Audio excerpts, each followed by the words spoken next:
Bonjour tout le monde, bonjour à toutes, bonjour à tous. Donc il est 13h30 chez moi, je sais qu'il y a un léger décalage entre le moment où je parle et le moment où ça s'affiche vraiment sur Facebook, donc il est peut-être un chouïa plus chez vous. Merci à toutes et tous d'être présents, et comme d'habitude, je le répète pour celles et ceux qui ne connaîtraient pas, nous sommes ici pour répondre à toutes les questions que vous pourriez avoir sur Calendridel, et notamment sur son service principal qui est donc le service de dossier de soins infirmiers et de facturation. Donc si vous avez la moindre question, vous n'hésitez pas à la poser. Pour cela, vous pouvez écrire tout simplement dans les commentaires de la vidéo, enfin du live. Et je prends les questions au fur et à mesure et j'y réponds au fur et à mesure. Vous n'hésitez surtout pas, il n'y a absolument aucune question bête. Dites-vous que si vous posez une question, il y a sûrement d'autres personnes qui se la posent. Donc ça peut servir à tout le monde. Il ne faut pas hésiter, même si c'est des choses que j'ai déjà dites dans d'autres vidéos, même si c'est des choses auxquelles j'ai déjà répondu pendant ce live directement, il n'y a pas de souci. Il ne faut pas hésiter à vous exprimer. Tac. On va pouvoir commencer tranquillement. Alors ce que l'on va faire, le temps que vous puissiez poser vos vidéos, le temps que vous puissiez poser vos questions dans les commentaires du coup du live, je vais vous montrer un petit peu les dernières nouveautés sur Calendridel. J'aime bien faire ça quand on commence les lives, vous montrer deux trois petites nouveautés qu'il y a pu y avoir dans les dernières semaines. Je fais un live par mois, donc ça laisse quand même le temps de voir quelques nouveautés apparaître sur Calendridel. Alors, notamment, la gestion des soins a un peu changé. En tout cas, l'affichage des soins a un peu changé. Donc là, je suis dans le dossier de Madame Demo Nathalie. Je suis dans la partie soins du dossier de Madame Demo Nathalie. Madame Demo Nathalie, qui bien sûr n'est pas une patiente qui existe. On ne bafoue pas le secret professionnel comme ça. Et donc l'affichage des soins a un peu changé. Avant, on avait des gros boutons un petit peu partout. Là, on a essayé de condenser un petit peu tout ça, avec notamment les menus déroulants qui s'affichent quand on clique sur les boutons de menu. Donc les trois petits points comme ça, c'est pas propre à Calendridel, c'est quelque chose que l'on voit de plus en plus, que l'on voit un peu partout, c'est un bouton de menu. Et donc quand on clique dessus, on a le menu déroulant des options. Donc là, par exemple, du soin en lui-même, du soin BSI, on peut le modifier, le terminer, ajouter une programmation, voir la liste des actes, etc. Et pareil, du coup, pour chacune de ces programmations. Donc là, la programmation du 17 avril au 22 juin, si je clique sur son petit bouton menu, je vais avoir toutes les options relatives à cette programmation. Donc la modification de la date et des horaires, etc. Mais aussi la modification de la cotation, prise en charge, tout ça. On peut également ajouter un score, copier la programmation pour créer une autre programmation similaire. Voilà. Donc ça permet d'avoir un affichage un petit peu plus épuré, un peu plus clair, parce qu'avant on avait un bouton ici, un gros bouton là, la partie score avait des gros boutons d'ajout. Alors on a essayé de garder quelques petits raccourcis quand même, notamment au niveau des scores. On peut cliquer directement sur le petit raccourci ici pour ajouter un score. Il n'y a pas besoin de forcément les cliquer là, puis là. Mais en tout cas, normalement, toutes les options sont disponibles directement dans le menu déroulant. Voilà, ça permet d'épurer un petit peu. Alors, ça peut faire utiliser un clic de plus ou un appui de plus si on est sur le téléphone, notamment parce qu'avant il y avait 3-4 boutons de raccourci ici, mais qui maintenant se trouvent directement dans ces petits menus déroulants là. Voilà, donc ça déjà, ça permet d'avoir quelque chose un peu plus lisible, avec moins de boutons qui sautent aux yeux dans tous les sens. Ça c'est on va dire le gros point de mise à jour d'interface de ces derniers temps. L'autre chose qui a pu être mise en place, c'est au niveau des cotations et des calculs de cotations, notamment au niveau des perfusions et des séances dépendance. Donc vous n'êtes probablement pas sans savoir que l'avenant 11 a été publié, et que l'avenant 11, dans son texte, dont je tairai tout commentaire, dit que pour rappel, toutes les séances, enfin toutes les interventions d'une même journée chez un patient chez qui il peut y avoir un forfait de dépendance de côté, sont considérées comme faisant partie de la dépendance. Ce qui n'était quand même pas le cas avant, donc le pour rappel fait un petit peu mal, mais quand même. Et donc les calculs ont changé, c'est-à-dire que même quand une intervention, par exemple, on voit un patient matin et soir, le matin avec un BSA et imaginons une injection d'anticoagulant, et le soir une autre injection d'anticoagulant parce qu'il en a 2 par jour. Jusqu'ici, le soir, on pouvait coter notre injection d'anticoagulant classiquement, donc en AMI 1 plus MAU, et bien dorénavant, ça sera juste AMX 1 demi. Voilà, puisque le BSA est censé couvrir toute la journée. Donc toutes ces petites notions ont d'ores et déjà été mises en place sur Calendridel.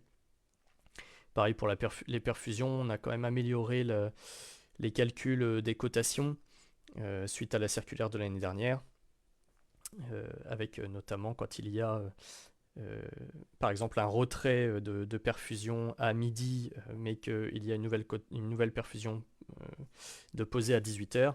Le retrait de midi, même si vous l'avez programmé en AMI 5, sera automatiquement modifié en AMI 4,1, puisque la circulaire nous interdit de coter un AMI 5 s'il y a une nouvelle pause dans les 24 heures qui suivent. Voilà, dans l'idée. Donc il y a plein de petites choses comme ça qui ont été quand même améliorées et qui permettent de bien moins se prendre la tête au niveau de la programmation des actes et d'éviter des erreurs et des indus. Bonjour à celles et ceux qui sont arrivés entre temps depuis que j'ai commencé mon petit speech. Je le répète pour ceux qui viennent d'arriver, n'hésitez pas à poser vos questions dans les commentaires du live sur Facebook, c'est comme ça que je peux y répondre. Il n'y a pas de questions bêtes encore une fois, il n'y a que des questions qui peuvent être utiles déjà à vous et très probablement à d'autres personnes. Donc surtout, vous n'hésitez pas, quel que soit le sujet.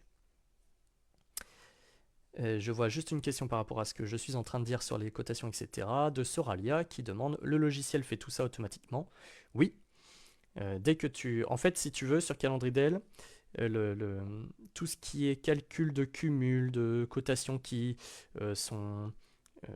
Comment dire, qui sont incompatibles entre elles, etc. Tout ça, ça se fait automatiquement par Calendridel. Toi, la seule chose, entre guillemets, que tu as à faire, c'est de bien programmer ton soin. Donc, si tu as un pansement, partons sur un pansement simple. Si tu as un pansement simple AMI 2, quand tu vas le programmer, tu vas mettre en cotation AMI 2. Tu vas pas chercher à savoir si ce jour-là il sera gratuit, à taux plein, à demi-tarif, etc. Toi, de toute façon, ton acte, c'est un pansement AMI 2. Tu le programmes comme ça. Et en fait, au moment de ton intervention, suivant ce que tu auras coché comme réalisé ou non, Calendridel lui calculera ce qui peut se faire ou pas. Donc pareil pour les perfusions. Si par exemple tu retires une perfusion tous les matins à 9h et que tu en poses une tous les soirs à 18h, eh bien toi dans ta programmation, tu vas programmer un retrait de perfusion à 9h, donc AMI 5, puisque c'est le retrait de perfusion, c'est la cotation, et le soir la pause AMI 14. Et en fait, Calendridel, lui, par rapport à ce que je disais juste avant, va voir que dans les 24 heures qui suivent l'AMI 5, il y a une nouvelle pause de perfusion, donc ça ne peut pas être un AMI 5 et ça va le modifier tout seul en AMI 4,1. Voilà. Alors après, rien ne t'empêche bien sûr de toi-même dire spécifiquement quelle cotation appliquer à telle heure, quel cumul, taux plein, demi-tarif, etc. appliqué ou autre. Mais dans l'idée, Calendridel fait un petit peu ça tout seul. Alors rien ne n'empêche que ce soit sur Calendridel ou d'autres logiciels bien sûr de toujours vérifier les cotations, puisqu'on peut déjà ne pas être d'accord et puis il peut y avoir des bugs. Donc voilà. Mais dans l'idée, toi, la seule chose que tu as à faire, c'est de te dire, moi, je me programme un pansement, imaginons par exemple un pansement de stomie, donc ça sera AMI 3. Que ce jour-là, j'ai la dépendance, que ce jour-là, il y ait un autre acte qui fasse que mon AMI 3 passe en demi, etc. Ça, au moment de la programmation, tu t'en fiches un petit peu. Ton axe, il est coté AMI 3 normalement, tu le cotes AMI 3. Ce qui te permettra, suivant ce que tu coches, d'avoir ton calcul de cotation qui est fait automatiquement. Donc, si par exemple, à ce moment-là, tu as d'habitude un AMI 4 aussi, et donc ton AMI 3 passe en demi, mais si un jour l'AMI 4 n'est pas fait, donc tu le mets en non réalisé, et ben ton AMI 3, comme ça, il est à taux plein directement. C'est Calendridel qui calcule tout ça. Voilà, cher Soralia. L'autre petite chose, le temps que les questions arrivent, c'est qu'on a revu un petit peu aussi la gestion des horaires de soins des patients. Donc toujours dans la partie soins du dossier patient, en haut de la partie soins, on a ici le petit tableau d'horaires de soins qu'on peut déplier pour voir tous les horaires. Donc on peut modifier les horaires, les retirer, etc. Et les modifications ont été largement améliorées et facilitées. Voilà, donc si à un moment vous avez besoin de modifier un horaire d'un patient, si par exemple un patient était jusqu'ici vu à 8h30 et qu'en fait maintenant ça passe à 9h30, eh bien il faut venir là. Et au niveau de l'horaire de soins, par exemple 8h40, finalement il n'est plus vu à 8h40, il est vu à 9h15. Je le change ici, et en fait ça m'aura changé voilà, toutes mes programmations de soins qui sont liées. Donc le 8h40 est passé à 9h15. Alors je continue juste sur Soralia avant de prendre les autres questions, qui dit également ok, mais pour un chronique, on programme déjà le forfait de dépendance à la base. Ouais, tout à fait. Le forfait de dépendance, c'est un acte comme les autres. C'est beaucoup dire, mais en tout cas, sur Calendridel, c'est un acte comme les autres. Donc là, c'est des cotations qui ne vont pas, mais en tout cas, toi, quand tu veux le programme, tu vas programmer ton BSI en mettant que c'est par exemple un BSA et que tu le vois par exemple le matin pour ça, ou éventuellement le matin et soir si tu as deux interventions. Et puis tu mets à côté de ça tous tes autres actes. En fait, si tu veux, Calendridel, ce qu'il faut se dire, et c'est comme ça qu'on le présente, c'est que c'est un service de dossier de soins infirmiers qui permettent de facturer. Alors oui, c'est un logiciel de facturation qui fait la même chose que ses petits copains logiciels de facturation, mais c'est un dossier de soins infirmiers à la base. Donc c'est-à-dire que le but du dossier de soins infirmiers, c'est d'avoir quelque chose d'assez complet. Alors on le fait de façon très exhaustive ou pas, ça dépend de comment on veut faire les choses, il n'y a pas d'obligation, mais d'avoir quelque chose d'assez complet qui te permette de dire ce jour-là, à telle heure, j'ai fait tel soin et tel soin. Donc que ton soin il soit facturable, que tu aies déjà reçu l'ordonnance, que voilà, qu'il soit gratuit ou pas, etc. L'important au final, c'est que ton soin il soit tracé. Donc ce jour-là, tu as ton BSI et d'autres actes, et bien tu programmes tous tes actes, même si tous les actes ils vont passer en gratuit, même si tu sais pas trop s'il y en a un qui va pouvoir passer en demi avec le BSI ou pas, etc. L'important c'est que toi tu aies quelque chose de tracé, et derrière Calendridel, lui, il va faire la popote de dire ça tu vas pouvoir le facturer, ça tu vas pas pouvoir le facturer. Voilà Soralia, j'espère avoir répondu à ta question, tu n'hésites pas à redire dans le commentaire s'il y a besoin d'un peu plus d'infos. José qui nous disait c'est à partir de novembre 2026, c'est ça, donc j'imagine que tu fais référence à l'avenant 11 et à ces diverses mesures. Oui, c'est à partir de novembre 2026. La seule petite subtilité, c'est quand même pour cette histoire de cumul entre le BSI et le reste, puisqu'en fait, dans son texte, l'avenant dit pour rappel.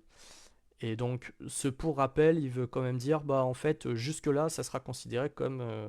Enfin, en tout cas, c'est comme ça que je l'interprète moi. Jusque-là, ça sera considéré comme c'est cette règle et puis c'est tout. Donc, c'est pas une nouveauté induite par l'avenant 11, pardon. C'est pas une nouveauté induite par l'avenant, mais c'est quelque chose qui était comme ça jusque-là, et donc il faut quand même le souligner.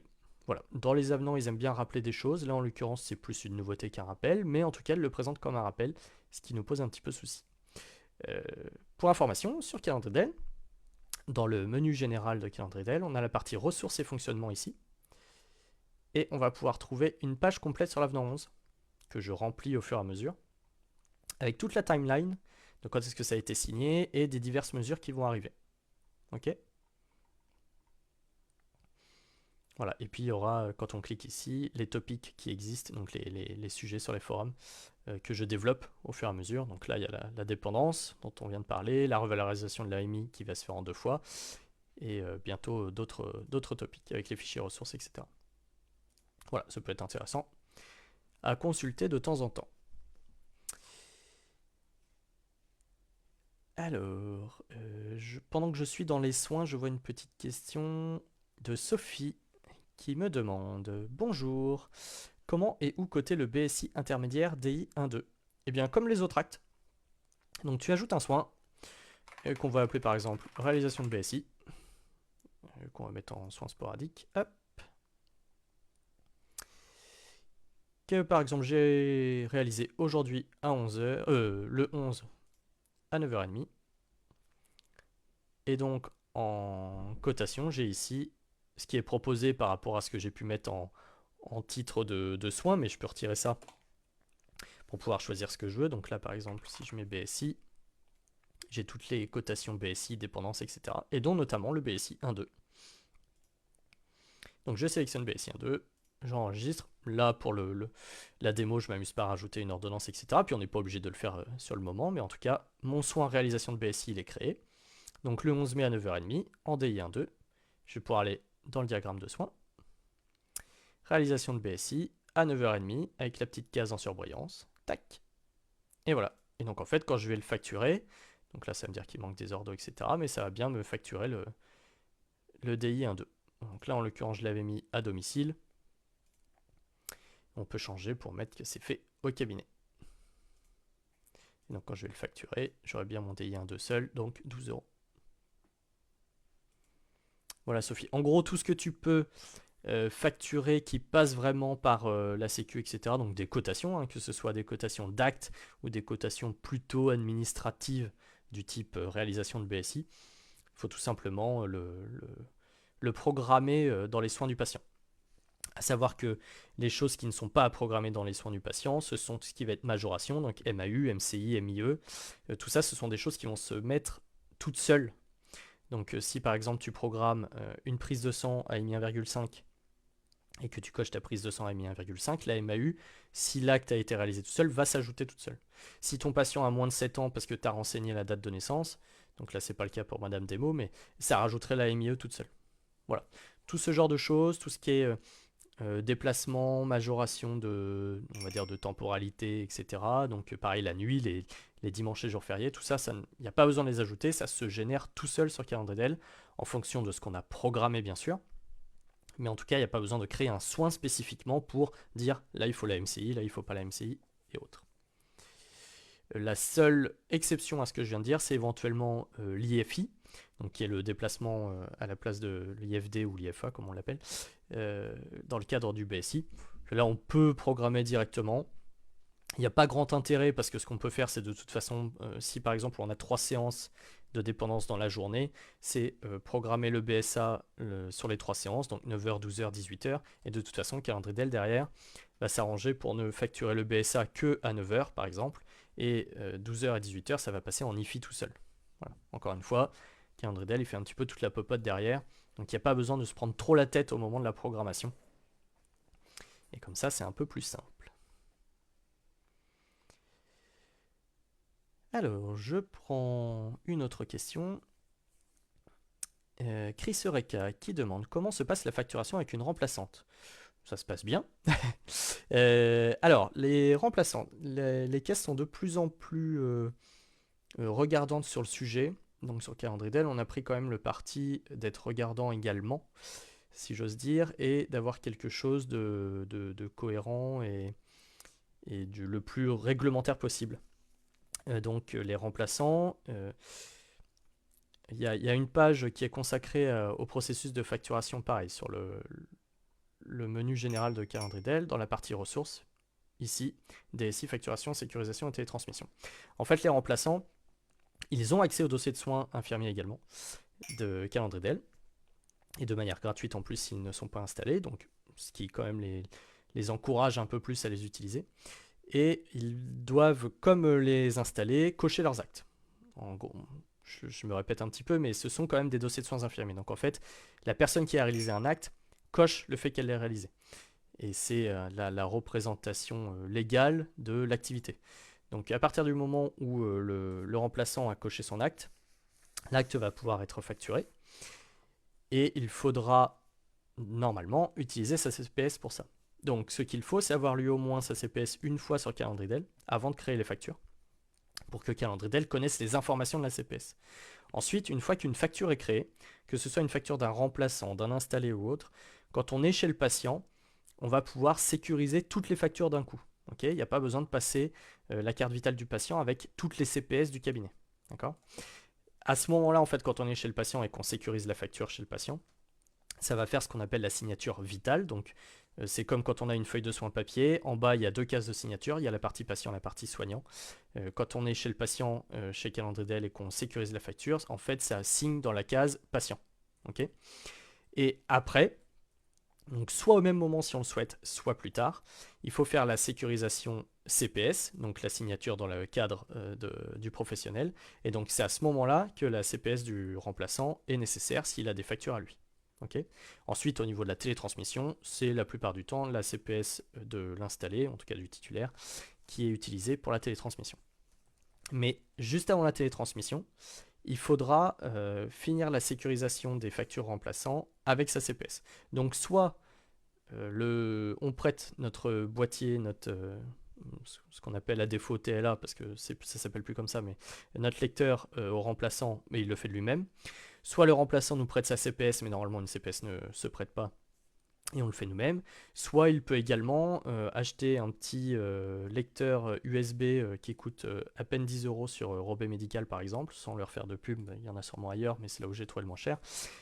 qu'il branche à son ordinateur, et il pourra finir de sécuriser ses factures sur Calendly. Voilà. Et tout ça, ça permet d'avoir quelque chose qui est réglementaire, avec toutes les règles des caisses qui sont respectées, les factures qui sont générées vis-à-vis du remplaçant et signées par le remplaçant. À savoir que, comme je le disais, elles sont de plus en plus regardantes là-dessus, et elles vont l'être de plus en plus, notamment via l'avenant 11. Voilà, Chris Eureka, j'espère avoir répondu à ta question, tu n'hésites pas à me dire. Au niveau de la génération des factures, à partir du moment où un acte est coché, comme réalisé, n'importe qui dans le cabinet peut générer la facture. Donc par exemple, je vais chez Monsieur Dupont qui a des pansements tous les 2 jours et qui est prévu jusqu'à la fin de la semaine, et en fait ça s'arrête aujourd'hui, et ben je suis chez lui, je vais pouvoir créer les factures de tout le monde. Il n'y a pas besoin d'attendre que chacun crée ses factures, etc. Je vais pouvoir les créer directement dans la foulée et sécuriser les factures de tout le monde dans la foulée. Voilà, ce qui est quand même plutôt pratique. Il n'y a pas besoin d'attendre, il n'y a pas besoin que chacun gère sa facturation. Alors si on le souhaite, parce que je sais qu'il y a certains cabinets qui fonctionnent comme ça, on peut activer quelque chose dans la configuration du cabinet qui fait que chacun n'a accès qu'à sa propre facturation. C'est possible, mais en tout cas par défaut, on peut générer les factures des collègues sans problème.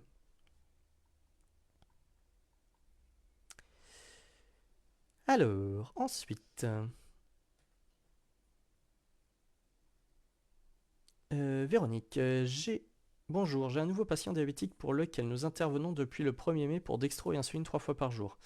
Depuis aujourd'hui, madame gère le matin et midi, nous passons uniquement le soir. Comment modifier ma programmation? Alors, faisons cela. Je vais juste créer le dextro pour montrer un exemple. Donc on a dit 3 fois par jour, donc on va dire 9h, 14h, 23h. Bon là c'est vraiment des horaires atypiques, mais pourquoi pas.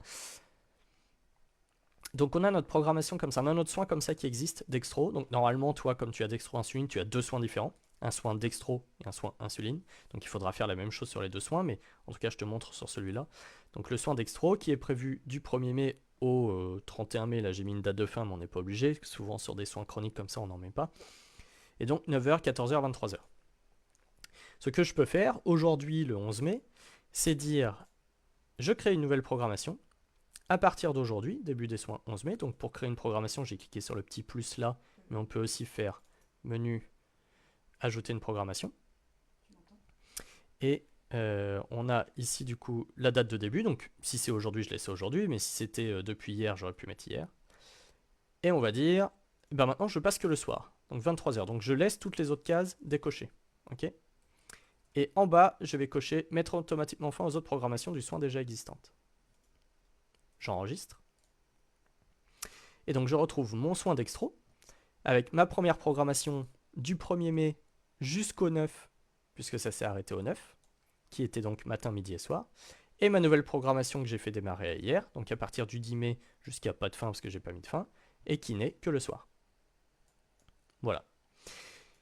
L'alternative, c'est de se dire, alors celle-ci, hop, je vais la remettre comme ça. Celle-ci, je vais un petit peu vite là, mais c'est juste pour montrer. Hop, je vais la supprimer. L'alternative, c'est de se dire, j'ai ma programmation du 1er au 31 mai qui est matin, midi et soir. Si tous mes actes des jours précédents, et notamment du matin et du midi, ont pu être cochés, je peux directement modifier cette programmation-là. Donc je peux modifier date et horaire. Donc je clique sur le petit menu là, modifier date et horaire. Et je décoche le matin et le 14h. Le matin et le midi. Et donc je me retrouve avec juste ma programmation qui est à 23h.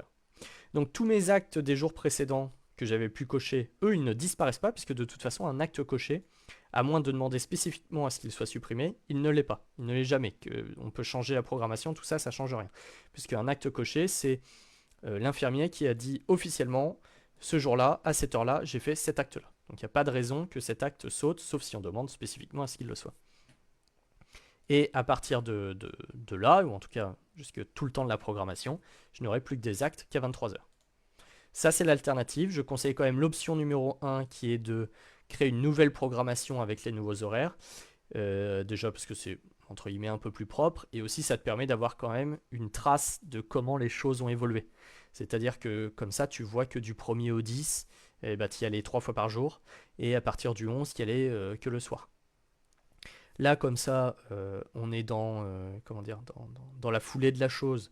Donc on le sait, on s'en souvient, mais si dans 2 ans, il faut que tu reprennes le dossier parce que tu as besoin de le reprendre pour une raison X ou Y, un suivi de prise en charge ou même un problème judiciaire, imaginons, pourquoi pas, au moins tu as tu as toutes tes informations. Tu sais que de telle date à telle date, tu l'as vu matin, midi et soir. Alors normalement, après, tu mets une petite transmission de toute façon dans le dossier pour dire que ça change, mais au moins dans ton soin, tu as aussi quelque chose de visuel et tu sais pourquoi les 10 premiers jours, eh ben, tu as des actes qui sont cochés 3 fois par jour. Voilà Véronique, n'hésite pas si ce n'était pas assez clair ou si tu veux savoir d'autres choses.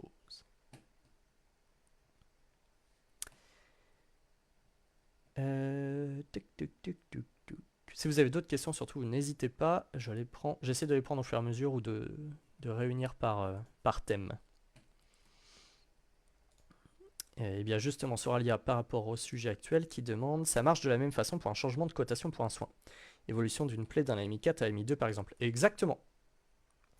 C'est exactement la même chose. Alors, je vais créer un soin pour ça. Ajouter un soin. Qu'on va appeler tout bonnement pansement. Qui est du 1er au 31 mai par exemple. Qu'on fait à 14 h, qu'importe. Et on va dire que c'était un pansement méchage. Donc là, quand le patient a appelé, quand j'ai programmé son soin, il m'a dit voilà, c'est un pansement mèche, etc. J'ai programmé le soin du 1er au 31 mai tous les jours en AMI 4 puisque c'est un pansement méchage. Okay, encore une fois, pas besoin de rajouter la MCI. Calendridel la rajoutera tout seul. D'ailleurs, si on va sur l'agenda, donc on a dit à 14 h. On retrouve à 14 h Madame Demo Nathalie le pansement en AMI 4 et la cotation de l'intervention complète, c'est AMI 4 plus MCI, elle s'est ajoutée toute seule, plus le déplacement, donc ça fait 20,35 €. Ok. Je retourne dans les soins du patient, donc pour ça, j'ouvre le menu du dossier patient, avec un petit raccourci ici, soins, pansement, et donc, normalement, j'avais mon pansement méchage, et en fait, eh ben voilà, depuis aujourd'hui, finalement, il n'y a plus de méchage, et ça ne rentre plus dans les critères d'un pansement complexe. Donc on passe sur un AMI 2 classique de pansement divers. Ce qu'on va faire, c'est créer une nouvelle programmation, donc soit via le petit plus ici, soit avec le petit menu et ajouter une programmation.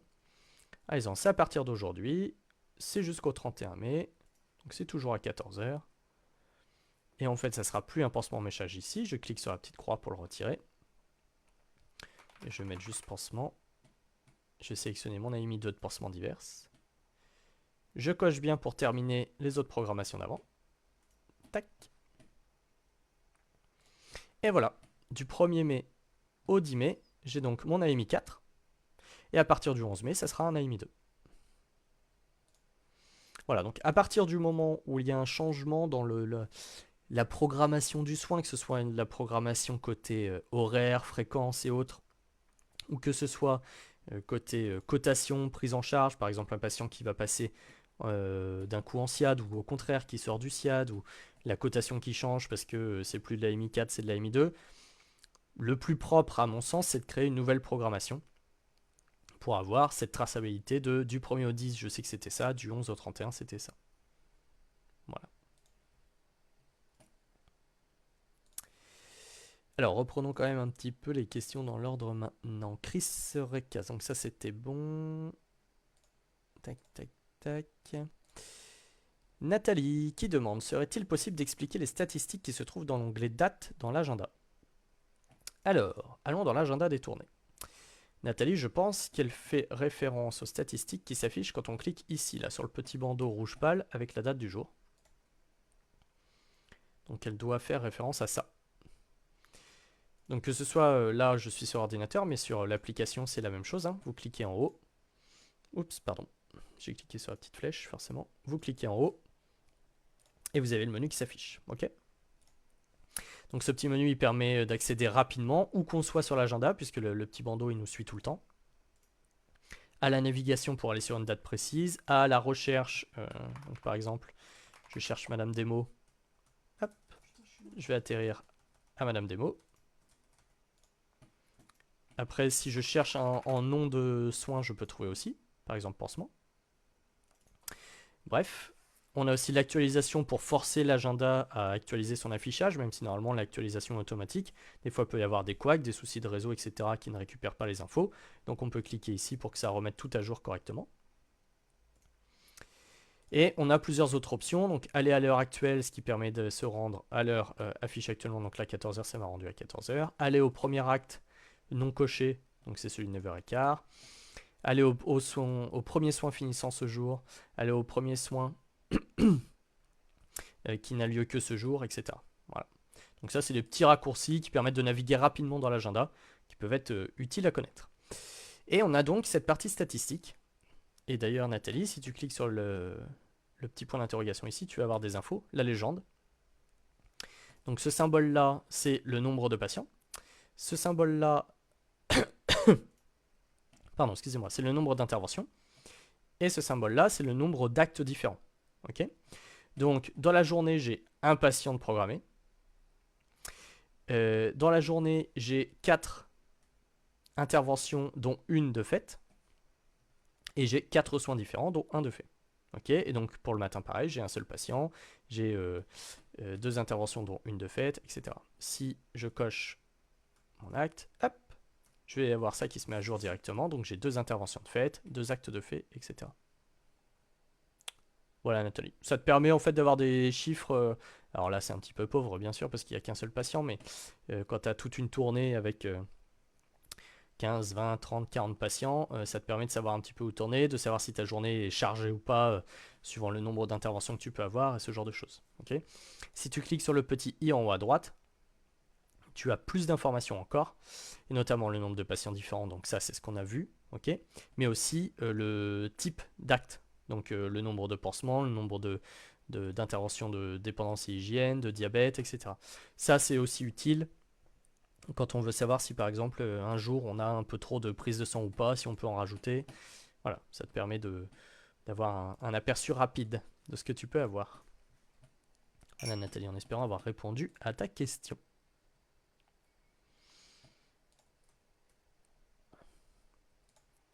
Nathalie, toujours dans cette optique-là, je pense qu'il dit le CA change, mais je ne comprends pas dans quel sens. Donc ça, il y a également en effet le CA estimé sur la journée, et il change en fonction de ce que tu vas cocher. Ok, donc si par exemple ici, alors on va prendre un autre, voilà.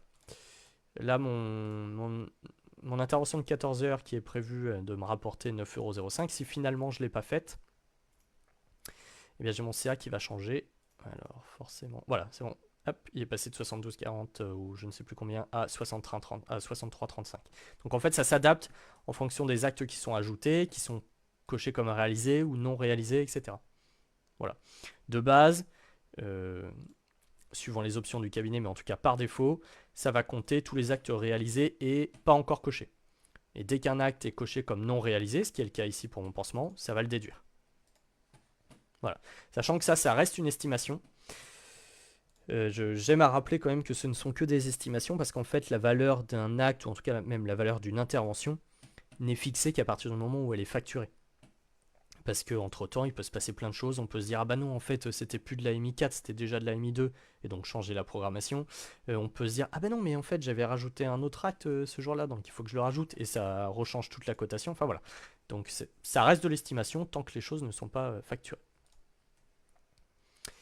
Nathalie qui demandait ce qu'il est différent selon les tournées. Oui, en effet. Alors là, en l'occurrence, j'ai qu'une seule tournée dans ma programmation du jour, mais si tu n'affiches que la T2, par exemple, j'ai rien de la journée.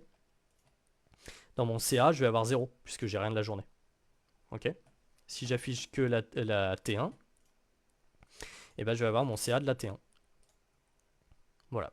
Donc en fait, ce petit onglet là, ce petit menu déroulant, on va dire, à partir de la date de l'agenda, il concerne ce qui est repris, ou en tout cas ce qui est affiché sur l'agenda à l'instant T. Voilà. Donc si tu n'affiches que ta T1, tu auras les infos de la T1. Si tu n'affiches que la T2, tu auras que les infos de la T2, etc. Voilà Nathalie, en espérant avoir été assez clair. Sophie qui nous demande, et pour les couples sur une même adresse pour les BSI? Alors, pour le moment, il n'y a pas de repérage d'adresse entre guillemets. Donc, c'est-à-dire que si deux patients ont la même adresse, calendrier d'elle, ils ne regardent pas trop ça pour le moment. Ça va venir, c'est dans la to-do list, la fameuse to-do list dont je parle à chaque fois. Mais pour le moment, c'est pas le cas. Donc, ce qu'il faut faire, c'est pour un des deux patients, passer ses soins en domicile gratuit. Donc là, par exemple, voilà, on va reprendre mon exemple de Dextro. Il est en domicile ici. Je peux cliquer dessus et changer pour mettre domicile gratuit. Ok. Donc là, c'est le petit raccourci, mais on peut aussi faire le petit menu déroulant, modifier cotation prise en charge et cliquer sur domicile gratuit. Voilà. Ce qui fait qu'en fait, l'acte est quand même considéré à domicile. Ce qui est important, puisqu'il y a certains actes qui peuvent n'être cotés qu'à domicile, d'autres qui changent en fonction de s'ils sont cotés à domicile ou au cabinet, etc. Bref. Et le domicile en lui-même, les indemnités de déplacement ne vont pas être appliquées sur ces interventions. Voilà. Donc c'est pour le moment la petite astuce. Dans l'avenir, Calendrier d'elle saura que deux adresses sont identiques. Et c'est toujours un petit peu compliqué techniquement parce que si on met, je sais pas, 5 rue de là-bas et que sur l'autre patient on met 5, rue de là-bas, c'est pas exactement la même adresse, tout ça. Donc bon, voilà, c'est des choses à prendre en compte. Mais ça va venir. Et donc c'est pareil, hein, là j'ai montré pour un Dextro, mais que ce soit pour une séance dépendance, un BSI, etc., on met aussi le domicile gratuit sans problème. À savoir que quand on met le domicile gratuit sur du BSI, ça va quand même coter l'indemnité de déplacement, mais en IFI 0,01. Pour celles et ceux qui ne le sauraient pas, c'est ce qu'on applique sur les patients, notamment les couples, où les deux sont en situation de dépendance par exemple, et donc il y en a un chez qui on va coter l'IFI 1, donc l'IFI de façon intégrale, et chez l'autre ou les autres patients, IFI 0,01. Voilà, c'est la règle de l'IFI, c'est ce qui permet de facturer, du coup pour ces patients-là, les indemnités de dimanche également, les MCI s'il y a besoin, sans avoir forcément d'acte support. Ce qui s'appelle un acte support, c'est un AMI 1 par exemple, un BSA et autres, d'associés, puisque du coup dans ce cas-là, l'IFI fait partie, fait référence d'acte support. Voilà, donc ne pas s'étonner si quand on met domicile gratuit sur un BSA, BSB, BSC, ça se transforme en IFI 0,01, c'est normal et c'est comme ça que ce doit être. Ne vous inquiétez pas. Soralia qui nous demande pour les kilomètres montagne, comment ça fonctionne? Alors que ce soit montagne, plaine ou autre, quand on est dans le dossier patient, on ouvre son petit florilège d'onglets d'information, ok, en cliquant sur le i ici, et on va se rendre sur ce premier onglet, et on a ici l'option IK. Et donc si on modifie, donc j'active la modification, si on modifie, on va pouvoir remplir ici le nombre d'IK à facturer. Ok, donc c'est pas le nombre de kilomètres totaux et avec une comment dire, le nombre de kilomètres totaux et en se disant que derrière ça va calculer. Non, là ce qu'il faut mettre c'est directement le nombre d'IK qui sont à facturer, puisque les règles changent en fonction des endroits, etc. Donc il faut indiquer ici, donc là soit les IK en plaine, soit les IK en montagne, soit les IK à pied ou à ski. Voilà. Et une fois que tu l'as mis, donc par exemple je vais mettre 2 IK en montagne pour Madame Demo Nathalie. Donc je retrouve ici, toujours dans mon petit onglet d'infos, IK 2 en montagne. Et quand je vais me rendre sur l'agenda, dans mes interventions, eh ben forcément... Ah bah oui, parce que je l'ai mis à domicile gratuit. Donc là, voilà. Le Dextro, je l'avais mis en domicile gratuit, donc j'ai aucune indemnité de déplacement. Si je le repasse à domicile pour cette intervention-là, ça m'a recalculé tout ça. Donc j'ai mis un plus MAU plus IFD et les deux IKM, donc les IK de montagne. Voilà, Soralia.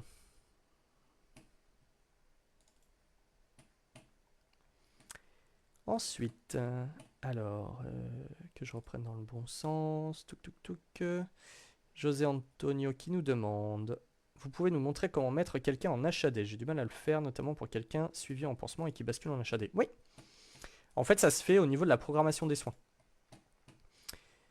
Donc, et bah tiens, prenons le cas de notre pansement là tout à l'heure. J'avais, hop, je vais supprimer la deuxième programmation. On s'en fiche. Tac. mon petit pansement ici, et on va dire que c'était jusqu'au 31 juillet. Hop. Je suis mon patient du 1er au 10 mai, et à partir du 11, il passe en HAD. Et bien à partir du 11, j'ajoute une programmation. Donc je clique ici. Donc on va dire que c'est toujours pareil jusqu'au 31 juillet. Alors après, on peut ne pas mettre de date de fin. On va dire que c'est toujours à 14 h. Et en fait, ici, dans la partie prise en charge, donc nature et exonération, je vais pouvoir aller sélectionner HAD SIAD. Voilà. J'enregistre ma programmation en mettant fin aux programmations antérieures. Donc j'ai ma nouvelle programmation, où il est bien écrit HAD SIAD ici, contrairement à la programmation précédente, qui était en assurance maladie classique, donc Exo 0 avec le tiers payant, etc. Ce qui fait que quand je vais cocher des soins, quand je vais cocher des actes pour ce patient-là dans la période HAD SIAD, je vais pouvoir générer des factures pour ces actes-là sans problème, mais Calendridel va savoir qu'il ne faut pas générer des factures qui vont partir en télétransmission. Donc de base, ça va créer des factures en format papier. Voilà, donc en fait, tout simplement, alors après, pareil, si finalement ce patient-là, en fait, il est pris depuis le début en HAD SIAD et j'ai oublié de le mettre, je vais pouvoir changer ça sans souci. Je clique ici pour ouvrir le petit menu déroulant de la programmation.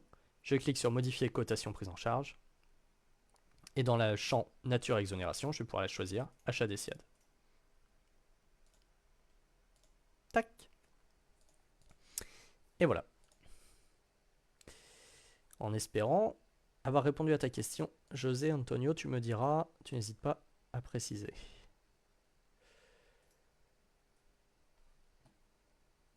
Soralia qui nous demande: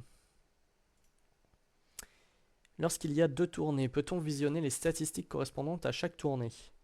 Par exemple pour le CA de la tournée 1 et celui de la tournée 2. Alors oui, du coup je l'ai montré un peu sur l'agenda. En fait pour ça tout simplement, dans les filtres en haut de l'agenda, donc ici il y a la petite partie filtre qu'on peut afficher ou cacher. Par défaut elle est cachée pour éviter de prendre trop de place, mais on l'affiche comme on veut. Tu sélectionnes la tournée que tu veux, tu cliques sur filtrer, et tu vas avoir les infos ici qui sont relatives à cette tournée-là. Je ne sais pas si ça répond à ta question. Soralia, tu me diras.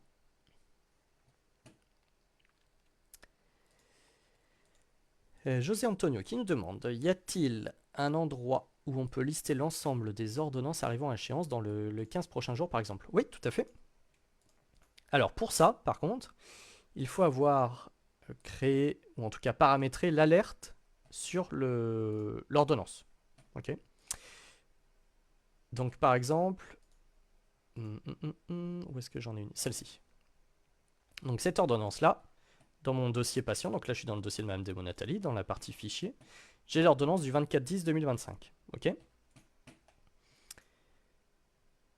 Là, quand je l'ai ajouté, et je peux ici modifier les informations du fichier pour rentrer cette information-là, je n'ai pas mis d'alerte. Okay, dans le champ prévenir X jours avant la date de validité. S'il n'y a rien de rentré, on ne sera jamais informé. Si par exemple je mets 7 jours, et bien dans les 7 jours avant la fin de la validité et jusqu'à ce que l'ordonnance soit renouvelée ou qu'on ait levé l'alerte, je vais retrouver l'alerte un peu partout. Donc notamment directement dans la partie fichier, donc l'ordonnance du 24/10 que je viens de modifier, qui j'ai rajouté une alerte, il y a le petit cadre, renouvellement nécessaire. Et a priori, il n'y a aucune demande qui a été réalisée. Je vais aussi retrouver cette information-là tout en haut, dans les DSI, enfin dans la petite barre de raccourci en haut, j'appuie sur le I, ce qui me permet d'accéder à plusieurs onglets, et notamment celui-ci, celui des fichiers. Et on va retrouver ici toutes les alertes de renouvellement. Ok, donc là par exemple pour Madame Demo Nathalie, celle que je viens de mettre, donc l'ordonnance du 24/10 par le prescripteur test, qui a une fin de validité au 31/12/2025 et donc qui est dépassée, donc on a le petit symbole attention qui s'affiche, avec l'information de renouvellement s'il est demandé ou pas. Et pareil, on retrouve du coup pour l'autre patient, Nieto Morgan, chez qui il y en avait une également. Pareil, une ordo du 1er janvier 2025 par le prescripteur test, qui était valable jusqu'au 31 décembre 2025, et qui apparaît ici. Ok. Donc à ta question, est-ce qu'il y a un endroit où on peut voir toutes les ordos à renouveler? Oui, tu appuies sur le i et sur fichier, et tu as toutes tes infos ici. Et ce qui est bien, c'est qu'on peut notamment du coup gérer les alertes. Donc si par exemple pour Nieto Morgan, en fait cet ordre-là, bon bah elle n'est pas renouvelée, puis il n'y a pas besoin. Je clique sur gérer alerte. Et je vais pouvoir décocher ici, l'alerte est activée. J'enregistre. Et voilà, ça a fait sauter mon alerte pour ce fichier-là. Ok? Si par exemple, j'ai demandé le renouvellement de cette ordonnance-là pour Madame Demo Nathalie, je clique sur gérer l'alerte. Je vais cocher la demande de renouvellement est faite. Elle a été faite aujourd'hui par moi. On va écrire par mail au médecin traitant. On peut cocher ou non le fait de créer une transmission pour ça, histoire que les collègues soient au courant. Au courant autrement qu'en allant voir ça. Donc par exemple là, je vais créer la transmission. Et donc j'ai mon petit onglet de fichier qui s'est mis à jour et qui me dit la demande de renouvellement a été faite le 11 mai par vous et c'est en attente. Ok ?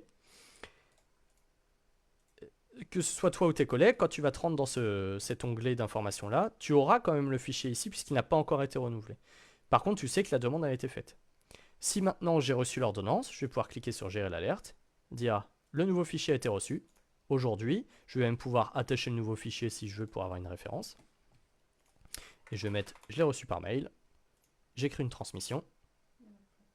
Et voilà, mon petit onglet d'information fichier a été mis à jour avec l'information, le renouvellement a été reçu. Si je mets à jour mon onglet d'info, j'ai plus rien à renouveler. Et si je me rends dans le dossier de Madame Demo Nathalie, que je vais voir ses transmissions, j'ai bien les transmissions de la demande de renouvellement qui a été faite, donc ici, à 14h10, demande de renouvellement par mail OMT, et de la réception du renouvellement par mail. Voilà. Ce qui est quand même plutôt pratique. Alors, par contre, ça demande à ce que quand on ajoute un fichier, on pense en effet à mettre... alors là, je suis en train de charger un petit fichier. Qu'est-ce que je vais pouvoir vous mettre? Tiens, on va mettre n'importe quoi. Hop, le petit logo LinkedIn. Ça demande au moment où on charge le fichier de remplir cette information-là, ce champ-là, de prévenir X jours avant la fin de validité. Alors après, on peut le remplir plus tard, comme j'ai montré, on peut modifier les informations pour le remplir, ou le retirer si on veut. Mais en tout cas, ça demande à ce que ça se soit rempli pour que tu aies ton information de fichier à renouveler. Et d'ailleurs, pour information, je vais le montrer également. Tac. Sur une autre. Par exemple celle-ci. Je veux dire que la fin de validité, c'est le 13. Et que je vais être prévenu 7 jours avant. Donc le 13 mai, on est d'accord, c'est dans le futur.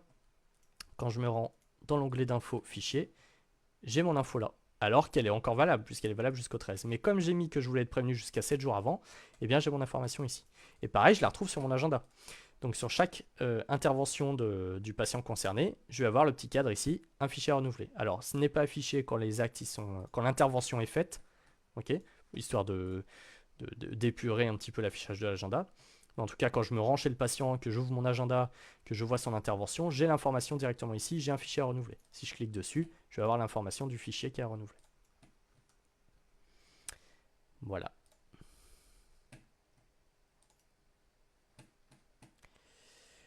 Mathilde qui nous demande « Bonjour, peut-on facturer une ordonnance sans score ?» Oui, tu peux. Alors, je ne sais pas trop dans quel sens c'est posé cette question, parce qu'il peut y avoir plusieurs sens. Mais sur Calendridel, tu peux facturer un acte sans score sans problème à partir du moment où tu vas renseigner spécifiquement les informations de prescription. Parce qu'en fait, ce qui fait que tu peux facturer un acte, c'est déjà de connaître les droits du patient, oui, mais aussi d'avoir les informations de prescription. Donc si par exemple pour mon patient, imaginons Nieto Morgan, on va changer un petit peu. On va mettre soin 1, qu'importe. Quand je vais créer mon soin, on va dire que c'est que aujourd'hui à 9h45. On va dire que c'est un pansement divers. J'ai en bas ce petit bouton là, voir plus de champs et informations. Si je clique dessus, je vais notamment avoir cette partie là qui va s'afficher et qui me permet de dire, pour facturer, tu ne te bases pas sur les informations du score, ce qui est le cas par défaut. Ok, c'est-à-dire que, en fait, sur Calendridel, le seul endroit par défaut, où vous remplissez le prescripteur et la date de prescription, c'est sur les fichiers directement, ok, sur l'ordonnance que vous allez charger. Donc l'ordonnance que vous mettez dans le fichier patient, dessus vous mettez que le prescripteur c'est docteur test ou docteur bidule et que la date de prescription c'est le 12 avril. Et après, du coup, comme vous allez rattacher cette ordonnance-là à un soin, quand vous allez facturer votre soin, Calendridel, il va savoir que la date de prescription c'est le 12 avril et que le prescripteur c'est docteur bidule. Okay. Sauf que si tu veux ne pas avoir à rajouter ton score ou si tu veux renseigner spécifiquement des données de prescription, tu peux le faire directement au niveau de la programmation du soin ou au niveau de l'acte directement, en allant décocher cette petite case, utiliser les informations du score, et en remplissant les informations. Donc par exemple, je vais mettre prescripteur, forcément, je ne l'ai pas celui-là, hop, test, et en date de prescription aujourd'hui. Et je retrouve donc aujourd'hui mon soin 1 que j'ai créé à 9h45, que je vais cocher. Et si je le facture, forcément, j'ai pas d'informations sur ce prescripteur-là. En tout cas, ça va juste me dire qu'il n'y a pas d'ordonnance, mais ça va pas me dire il manque une information de date de prescription, etc., puisque tu l'as renseigné. Voilà. Donc tu peux facturer sans score sur Calendridel si tu veux. C'est pas le plus pratique. Côté caisse, j'ai ouï dire que ça clignotait un petit peu en rouge quand il recevait une facture qui n'avait pas de score. Donc le mieux c'est quand même de toujours accompagner une facture de son score. Tu peux avoir aussi des soins qui sont sans prescription médicale, par exemple un vaccin. Alors là, hop, on va mettre juste ça. Que je vais réaliser par exemple aujourd'hui à 10h30.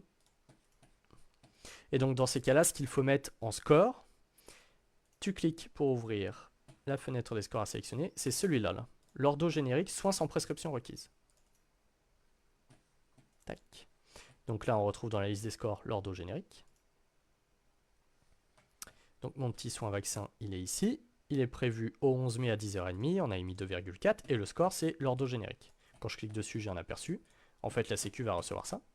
Mais en tout cas, elle aura un fichier score. Donc déjà, ça ne va pas clignoter en rouge. Et comme c'est de toute façon un acte qui ne nécessite pas de prescription, derrière, elle ne va pas embêter. Ce qui fait que quand tu vas cocher ton acte et le facturer, ça va directement prendre en info de prescription la date de réalisation de l'acte. Ah oui, mais non, parce que pour celui-là, j'avais une prescripteur test. Bon, bref, ça va directement prendre en tout cas ta date de réalisation d'acte et en prescripteur l'infirmier qui a réalisé l'acte. Voilà. Ou l'infirmier remplacé si jamais c'est dans le cadre d'un remplacement, puisque les remplaçants n'ont pas de, ils ne sont pas reconnus auprès de la caisse comme prescripteurs. Voilà Mathilde, en espérant avoir répondu à ta question. N'hésite pas à me dire si tu veux plus d'informations. Nathalie qui nous dit dans traitement, on peut avoir si besoin, mais est-ce qu'il y a un onglet gère seul? Alors Nathalie, elle fait référence à dans le dossier patient. J'ouvre le menu du dossier patient. La partie traitement, alors où est-ce que je vais en avoir? Voilà. Hop, la partie traitement. Dans la partie traitement, on va pouvoir ajouter tout ce qui est traitement oraux et autres d'ailleurs, mais en tout cas principalement les traitements oraux. Donc moi, ce que j'ai appelé traitement sur Calendridel, c'est en gros les médicaments, les thérapeutiques orales. Je sais qu'il y a certains logiciels que quand on parle de traitement, c'est plutôt une ordonnance, une série de soins ou autre. Pour moi, des traitements, c'est vraiment les traitements médicamenteux ici. Donc on va pouvoir renseigner les traitements que le patient prend si on le veut, mettre le stock, au fur et à mesure décompter les traitements qui sont donnés et autres. Et donc la question de Nathalie, c'est est-ce qu'il y a l'option gère seul? Non, il n'y a pas. Après, est-ce que du coup ça vaut le coup de le tracer vraiment, puisque toi en tant qu'infirmier, enfin plutôt en tant qu'infirmière, pardon, toi en tant qu'infirmière, est-ce que tu y fais quelque chose? C'est ça la question. Après, pourquoi pas l'ajouter? Là pour le moment, dans les options, on a donc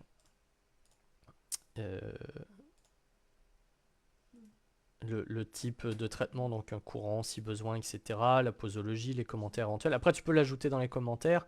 Si tu veux quand même le lister, l'avoir dans ta liste de traitements. À voir. N'hésite pas à m'écrire sur le chat Calendridel pour voir un peu ensemble dans quel cadre tu aurais voulu l'avoir et quelle utilité ça pourrait présenter. On peut toujours réfléchir sur la chose. José Antonio qui nous demande: est-ce que Calendridel peut partager une tournée avec un autre cabinet? Je m'explique. Si on s'entraide ponctuellement, un cabinet A est souvent surchargé. Est-ce qu'il peut basculer les patients qu'il ne peut assurer sur cette tournée partagée pour que le cabinet puisse s'assurer les patients? C'est une question qui m'a été posée par une collègue d'un autre cabinet. Alors non. Pour la simple et bonne raison qu'en fait les données de Calendridel, j'ai mal pensé en tout cas, sont très très bien protégées et sécurisées, et que des dossiers patients sont liés spécifiquement à un cabinet et seraient illisibles sur un autre cabinet. Voilà, en gros c'est ça. Donc d'emblée non, tu peux pas partager un patient sur un autre cabinet. Il y a toujours ce qui est possible de faire, c'est la copie à l'instant T d'un dossier d'un patient sur un autre cabinet, mais il faut que tu fasses partie des deux cabinets. Et c'est vraiment dans le cas c'est utilisé dans le cas de séparation, d'associés, etc. Mais là, dans ton cas, non. Ce qu'il faudrait plus faire, ce qui semble le plus logique, c'est éventuellement d'inviter la personne dans ton cabinet, de lui donner l'accès que le jour X, et puis comme ça, elle pourra cocher ses soins le jour X. Voilà, c'est ce qui me semble le plus approprié. Après, attention à ça parce que le partage de patientèle, c'est un sujet un petit peu touchy. On n'est pas censé partager des patients entre cabinets différents, sauf si on a une adresse pro commune, etc. Voilà. Mais ça, après, moi, au niveau calendrier, ça ne me regarde pas, mais c'est juste pour info. Nathalie, peut-on modifier les notes? Quand on note un rendez-vous d'un patient chez un médecin ou autre et que le rendez-vous a été déplacé, je ne peux pas modifier si ma collègue est rentrée le premier rendez-vous. Je suis pas sûr de comprendre. Ça dépend de quelle note tu parles, je pense. Parce que normalement, tu peux modifier les notes. Donc, Nathalie, elle fait référence aux notes qu'on peut ajouter soit sur un rendez-vous directement. Donc là, par exemple, mon intervention de 9h15. Ou plutôt mon acte. Je vais pouvoir cliquer sur gérer note d'acte. Hop. Et mettre note d'acte. Donc comme ça, c'est une petite note qui apparaît comme ça de façon ponctuelle sur un acte. Donc celui de l'acte BSI 9h15 du lundi 11 mai. Et normalement, quand je reclique dessus, je peux le modifier. Ou quand je clique là et gérer note d'acte, je peux le modifier. Tu me montreras, Nathalie, ce que tu n'arrives pas à modifier. Il faudra qu'on regarde ensemble. C'est peut-être un petit couac. Mais normalement, il n'y a pas de raison. Il peut aussi y avoir les notes générales dans le dossier du patient. Donc quand on ouvre le menu du dossier, on a ici la partie notes, qu'on va appeler note générale. Enfin, on va dire que le contenu, c'est note générale. L'horodatage, on va dire que c'est pour le 11 à 9h15, histoire que ça apparaisse également dans notre intervention. Et on a ici notre note générale qui apparaît. Et si je clique dessus, j'ai ici le petit bouton modifier. Cela dit, Nathalie, peut-être que c'est en effet une de tes collègues ou un de tes collègues qui l'a écrite, et du coup la note, tu ne peux pas la modifier parce qu'il n'y a que la personne qui l'a écrite qui peut la modifier. Ça, c'est possible. Dans ce cas-là, je t'invite à revoir directement avec la personne pour qu'elle la modifie, ou à toi ajouter une autre note en parallèle. Ouais, Céline qui dit exact, quand c'est ta collègue qui fait la note, on ne peut pas modifier si besoin, seulement elle peut modifier. Ouais, c'est ça. C'est un peu compliqué de niveau traçabilité, etc., de se dire que quelqu'un peut modifier ce que l'on a écrit. Voilà. Ça peut être facilement litigieux, donc c'est quelque chose qu'on a quand même largement limité sur Calendridel, notamment par exemple une transmission. Il n'y a que la personne qui l'a écrite qui peut la modifier ou la supprimer. Donc voilà, les notes c'est un petit peu pareil. Ça serait compliqué de laisser quelqu'un d'autre la modifier alors que l'autrice ou l'auteur est directement affiché ici. Voilà, c'est toujours un petit peu touchy, ça peut être un peu litigieux, donc il vaut mieux soit voir directement avec la personne pour qu'elle modifie, corrige, soit ajouter une note en parallèle soi-même. Nathalie, du coup, qu'il disait aussi pas. Alors, pour revenir sur les traitements, quand on gère les traitements, certains sont gérés par la famille ou par le patient lui-même. Oui, ça nous permet de savoir. Et comme pour le si besoin, le médicament pourrait venir vers le bas de la feuille, ce qui serait plus lisible. Oui, oui, oui, oui, pourquoi pas. Pourquoi pas, mais du coup, gère seul, est-ce que tu les donnes quand même? Est-ce que c'est... Ouais, ça peut s'envisager. À réfléchir, en effet. Nathalie qui, pour revenir sur les notes, dit c'est dommage si ma collègue est en vacances, on n'arrive pas à modifier les rendez-vous, peut-être juste quand ce sont des rendez-vous extérieurs. Oui, j'entends. J'entends que ce soit dans certains cas un peu compliqué, mais encore une fois, de façon générale, c'est trop litigieux. Vous seriez surpris du nombre de fois où on peut recevoir des messages de gens qui en fait des mésententes dans le cabinet et que du coup, ah, voilà, les modifications des données des autres, c'est un peu trop compliqué. Donc il vaut mieux rajouter soi-même une autre note, encore une fois, pour, corriger la première en disant attention, pas prendre en compte erratum ou, voilà, ou changement. Concernant les rendez-vous extérieurs, il est prévu d'avoir un petit module spécifique, enfin une fonctionnalité spécifique pour les rendez-vous extérieurs qui arrivera un jour. Donc ce qui permettra là d'être modifié plus facilement que sur des notes. Et en effet, je pense que là, il y aura la modification. Même si c'est l'infirmier A qui l'a fait, l'infirmier B pourra dire ah bah non, non, c'est pas 13h30, c'est 14h30. Voilà.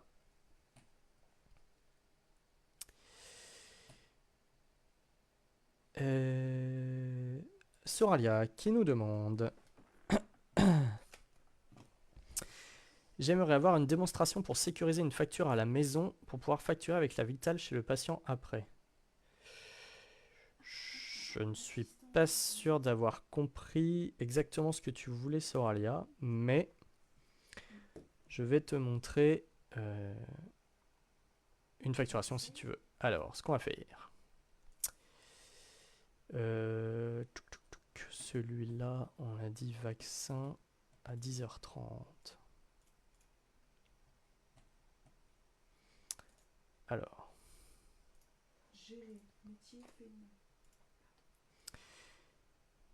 Donc, j'arrive chez mon patient.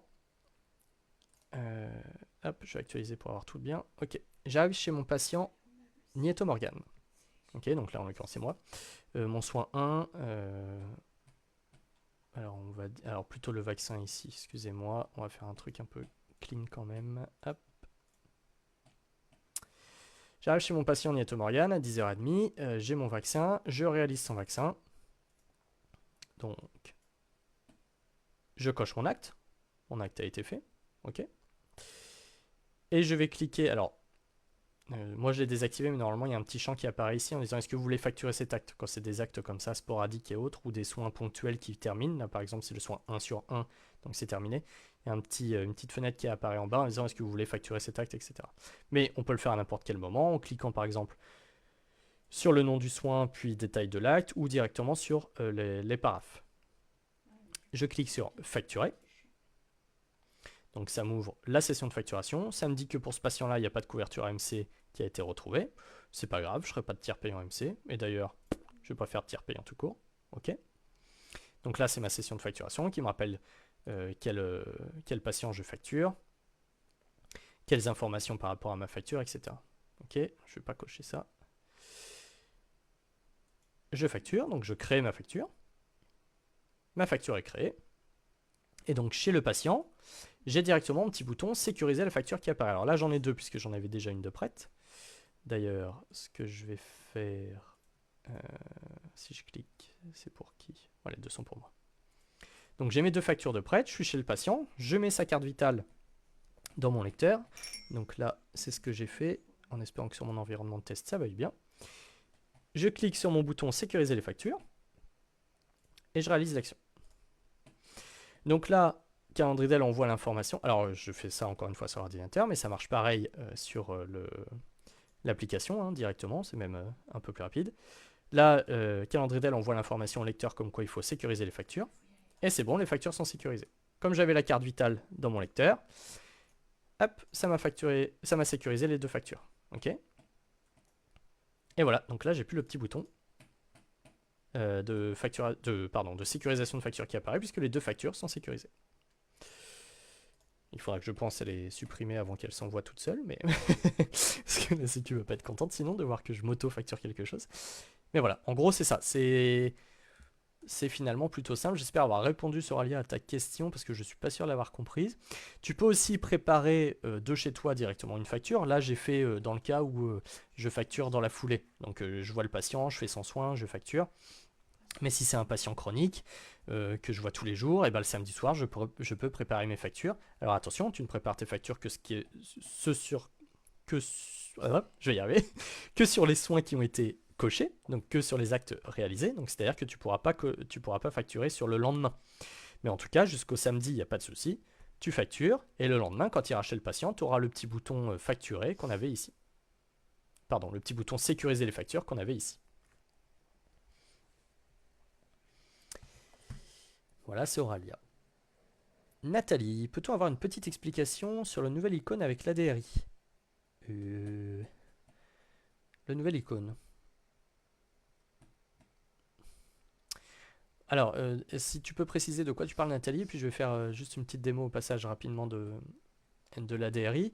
Quand on est dans un dossier patient, que l'on ait déjà lu la carte vitale ou non, que l'on ait déjà fait un appel ADRI ou non, on peut faire un ADRI à n'importe quel moment, notamment via tous ces petits onglets là. En bas à droite, on a l'information.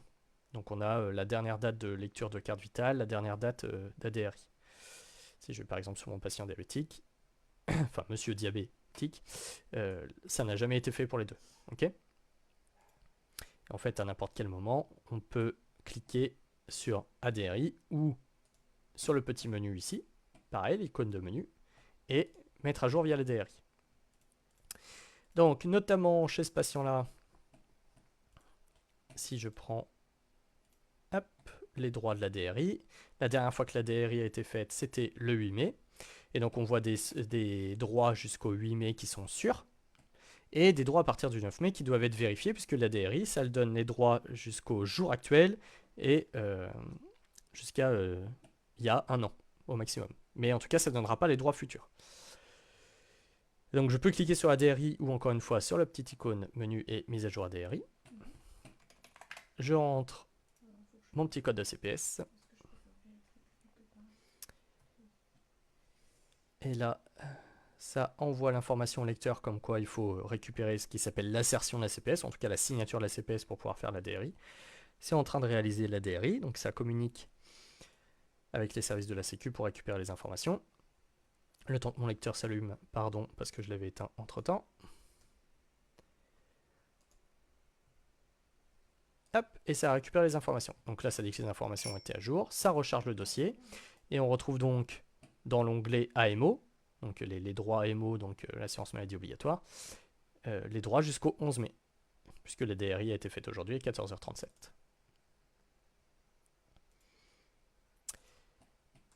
Et donc Nathalie nous précise support de droit. Ok, donc en effet, ça c'est aussi une mise à jour récente, que ce soit dans l'onglet AMO ou AMC ou au niveau de la session de facturation des patients, on a ce petit champ là, support de droit. En fait, ça permet de choisir quel support on va utiliser pour la facturation.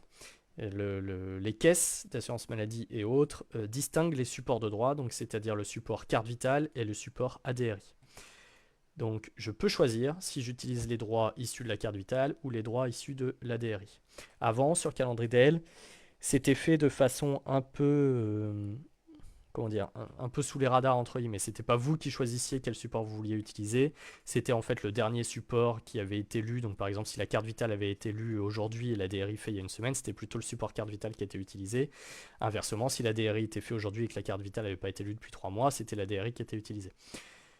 Dans les textes, dans le cahier des charges, etc., on est censé donner le choix aux personnes, aux utilisateurs du support de droit qu'ils utilisent. Donc on l'a quand même rajouté là, et ça permet d'éviter les embrouilles de... d'un côté j'utilise la carte vitale pour la MO, et d'un autre côté j'utilise la DRI pour la MC, parce que je sais pas moi, il a une AMC un peu particulière qui remonte en ADRI. Ça, ce sont des choses que les caisses n'aiment pas trop, et que nous, du coup, on était obligé de vous envoyer des messages d'erreur un petit peu nébuleux, etc. Donc voilà. C'est juste ça qui change, c'est qu'aujourd'hui, quand tu factures, ou directement dans le dossier patient, tu peux renseigner quel support de droit tu vas utiliser. Je conseille, dans 99,9% des cas, d'utiliser l'ADRI, qui est quand même le support de droit de référence qui te donne, quand tu le mets à jour, les droits jusqu'à la date du jour et les droits qui sont connus et actualisés de la caisse. Il y a de très très rares cas où l'ADRI est un peu déconnant, pour parler poliment, dans ce qu'il va retourner. On a des dossiers où par exemple il y a des exos 5, des exos bien particulières qui remontent alors que le patient finalement n'en a pas, et du coup la caisse derrière est obligée d'intervenir sur le dossier, etc., enfin sur la DRI. Donc ça arrive de temps en temps que dans ces cas-là, il faille mieux utiliser le support de carte vitale, mais dans la plupart du temps, privilégier la DRI, c'est quand même le mieux. C'est ce qui vous évitera le plus les rejets de ah bah non, on ne connaît pas cet exo parce qu'en fait le patient ne l'a plus. Voilà Nathalie, j'espère que ça a été clair.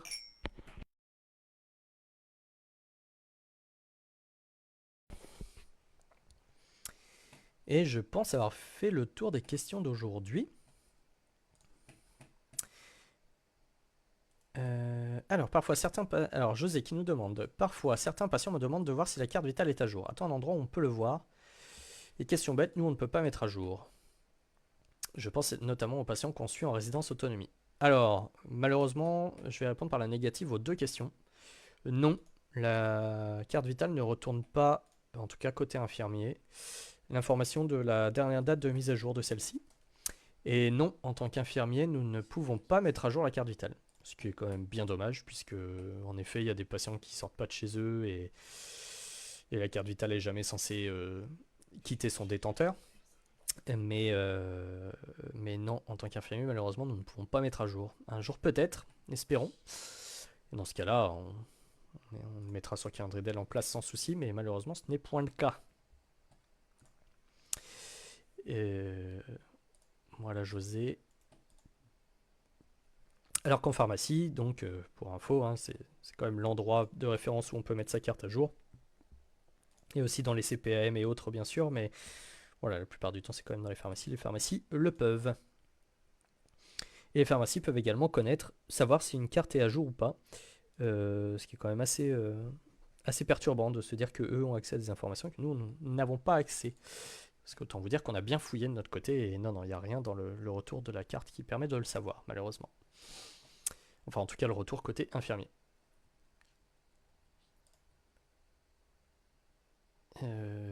Voilà. Soralia, du coup, tu n'as pas rebondi sur ma démonstration pour la sécurisation des factures. N'hésite pas à me dire si ça te va ou pas comme démonstration. Et je pense qu'on a fait le tour. Je suis en train de regarder les commentaires rapidement. Des fois que j'ai loupé quelque chose, mais je ne crois pas.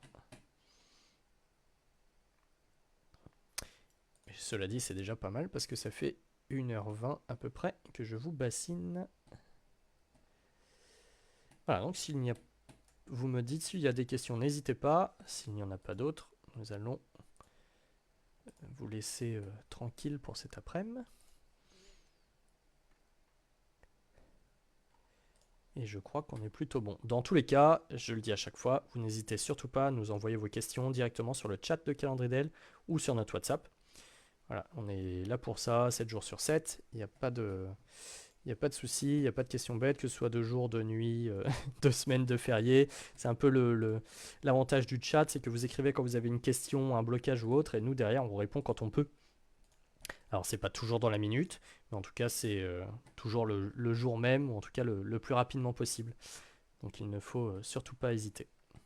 Nous sommes là pour ça, que ce soit une petite question comme ça où vous dites ah non c'est une question bête, il en a déjà parlé, il n'y a pas de question bête. Autant on préfère les gens qui nous écrivent 10 fois par jour plutôt qu'une personne qui nous écrit 3 semaines après en disant ça fait 3 semaines que j'arrive pas à quelque chose. Autant se débloquer rapidement quand même, nous sommes là pour ça. Ouais, ça marche, Aurélien. Oui, en effet, après tu vois Romain normalement. Donc vous allez pouvoir voir ça ensemble, sans souci. Eh bien, je vous remercie pour votre présence. Merci beaucoup pour toutes ces questions. Encore une fois, n'hésitez pas à nous contacter. Et on se retrouve le mois prochain. Je n'ai pas encore la date, mais ça sera à peu près mi-juin, dans les 2 premières semaines de juin en tout cas. Je vous souhaite un excellent après-midi. Merci encore à toutes et tous et à bientôt.